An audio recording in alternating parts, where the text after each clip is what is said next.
There is a pattern in Hollywood that nobody in the mainstream press wants to talk about directly. A celebrity reaches a certain level of fame. They start seeing things they can't explain. They start saying things the industry doesn't want said. They call out the machine publicly. They warn the people watching. And then something happens. They go quiet. They disappear for a period. And when they come back, something is different. The fire is gone. The warnings stop. The person who is pointing at the curtain is suddenly the biggest cheerleader for everything they used to despise. Jim Carrey, Kanye West, Jamie Foxx. 3 of the most talented, most outspoken figures in entertainment history. 3 men who said things out loud that Hollywood wanted kept quiet. And 3 men who, each in their own way, came back from a period of silence looking, sounding, and acting significantly different from the person who left. We are not going to tell you they were cloned. That is not what this video is about. What we are going to do is lay out the documented facts of each case, what they said, what happened, and what changed, and let you draw your own conclusions about what this pattern means. Everything in this video is verified and on the public record. Let's get into it. Before we get into the specific cases, we need to establish the framework that makes this pattern make sense. Mel Gibson, who has spent more time inside Hollywood's power structure than almost anyone alive, described the industry's unspoken agreement in an interview that has never left people's minds. I mean, this is a bizarre place. The social contract. You can't get mad. You can't get mad. You can't let it get you, because you have to make a deal with everyone else, and it's almost unspoken that you are going to be fucked over at some point. He went further. He described sitting in rooms and feeling, in his own words, the knife slipped firmly between his shoulder blades, and having to choose between resentment and survival. That is the social contract Mel Gibson describes. You hand over your outrage, you stop pointing, and in return, the machine keeps the lights on. Cat Williams, who accurately predicted the Diddy situation before almost anyone else was willing to say it publicly, has described this dynamic even more bluntly. In his framing, nothing that happens to a major star is accidental. The downfall, the perfectly timed lawsuit, the sudden wave of bad press, it is all, in his view, scheduled. And the people who refuse to play their assigned role eventually discover the cost of that refusal. With that framework in place, let's look at 3 men who refused, and what happened next. Jim Carrey spent years doing something almost no one at his level was willing to do. Using his platform, one of the biggest in entertainment, to point directly at the machine. On the Jimmy Kimmel Show, he flashed what he called the all-mocking tongue symbol repeatedly on camera and told Kimmel, with complete deadpan seriousness, that talk show hosts had been hired to distract the public, that the people laughing on screen were keeping audiences docile and uninformed. For years now, talk show hosts, people on television, people in sitcoms have been hired by the government to throw you off the track, to distract you, to make you laugh and stuff like that, make you happy and docile so you don't know what's really going on. He called Hollywood spineless on international television after the Will Smith Oscars slap. He described awards shows as the most meaningless thing he could imagine attending. He said he didn't believe in personalities, in icons, in the entire apparatus of celebrity worship that had made him one of the wealthiest entertainers on earth. And then he said he was done. I feel like, and this is something you might never hear another celebrity say as long as time exists, I have enough. I've done enough. I am enough. Months later, he appeared at the César Awards in Paris, and the internet erupted, not about the speech, but about the man delivering it. Fans described his energy as different, his mannerisms slower. The unpredictable spark that had defined his entire career turned completely down. Now, we are not saying Jim Carrey was replaced. We are noting that a man who spent years publicly dismantling the entertainment industry's mythology, who walked away saying he was done, reappeared at a major industry award ceremony, and seemed, to millions of people who have watched him for decades, to be a significantly different version of himself. What explains that? Age, contentment, A change of heart? The natural evolution of a 64-year-old man who has found peace. Or, as Cat Williams and Mel Gibson both suggest about this industry, something more deliberate. The documented facts leave the question open. What closes it is something you'll have to decide for yourself.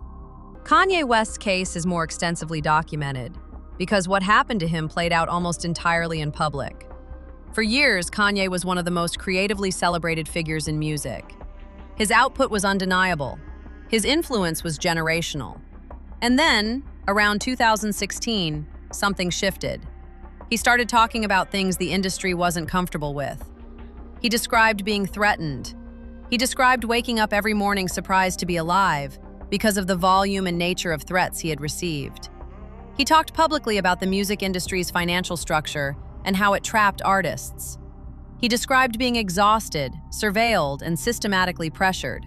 Like, we're gonna take your money, we're gonna block you, we're gonna do this, we're gonna take your life. Like a lot of, my life has been I wake up every day just surprised to be alive. Like, because of how many threats I got from political to, Twitter commentary to all that, just like going through, just to be like, boom, I'm exposed because the first step to cleaning up something is like, people be like, man, there's some smell, it just smell like that. It's like, have you checked under that couch?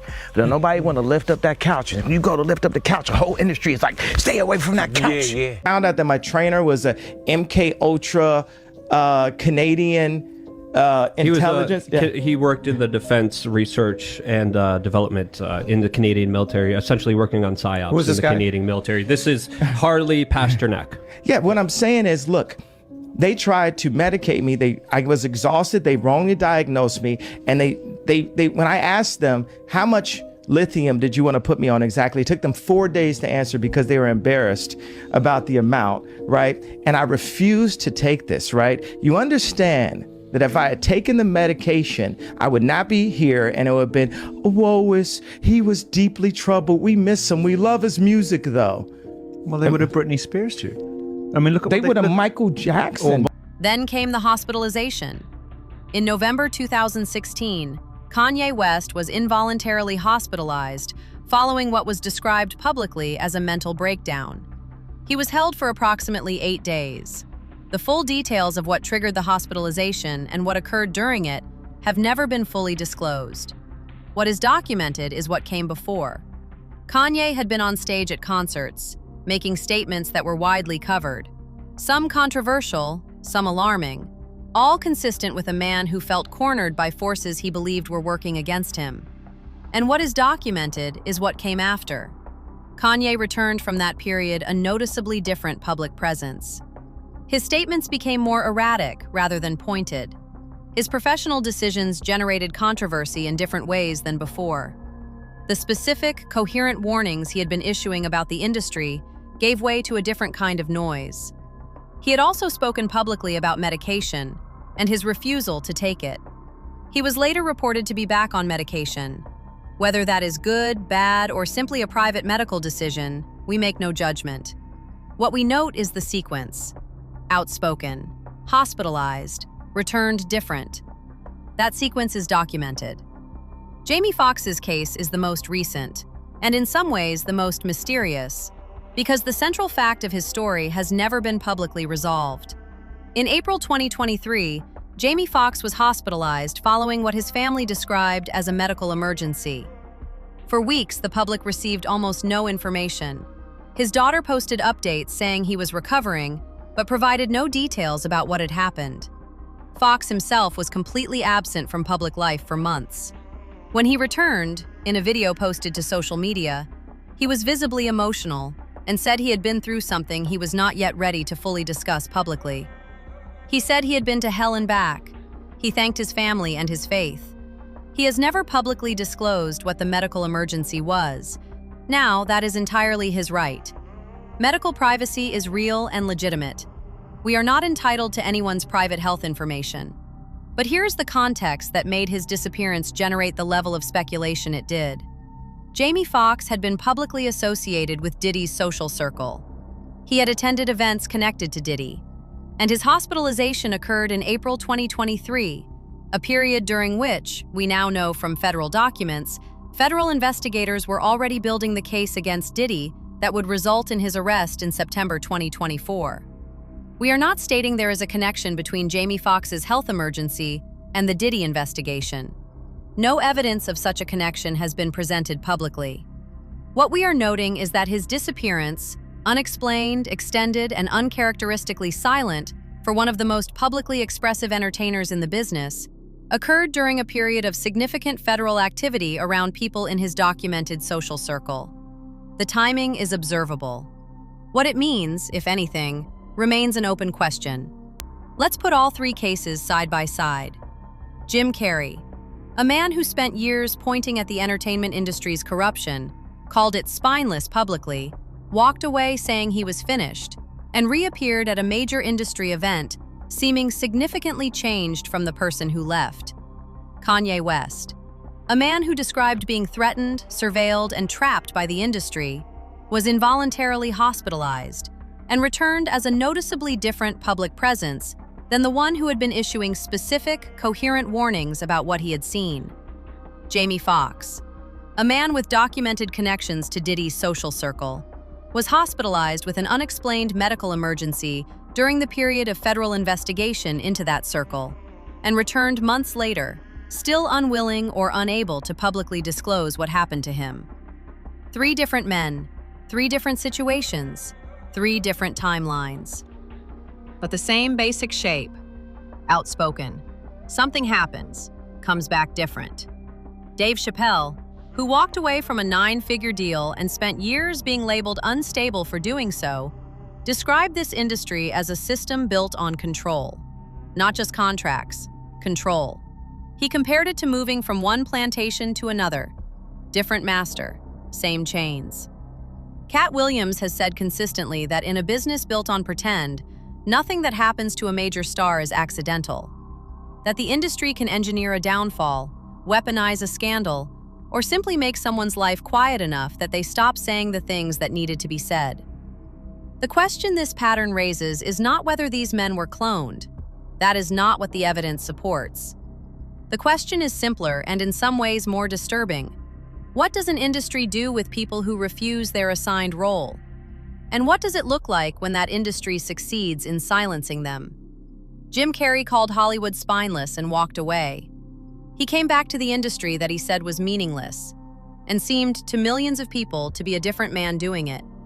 Kanye West described being threatened and trapped, was hospitalized, and returned as someone who generated a very different kind of controversy than the pointed industry critic who went in. Jamie Foxx disappeared for months following an unexplained medical emergency during a period of federal activity around his documented social circle, and came back still unable to say publicly what happened to him. We are not telling you these men were replaced. We are telling you the documented facts of each case and asking you to look at the pattern honestly. Mel Gibson described the social contract of this industry. You can't get mad. You make a deal. You let it go. Or the machine finds a way to make you. All 3 of these men, at different moments in different ways, refused that contract. And all 3 of them came back from whatever followed looking like men who had finally learned to play along. What happened in between? That is the question this industry does not want asked. Drop your thoughts in the comments. Subscribe if you haven't already, and we'll see you next time.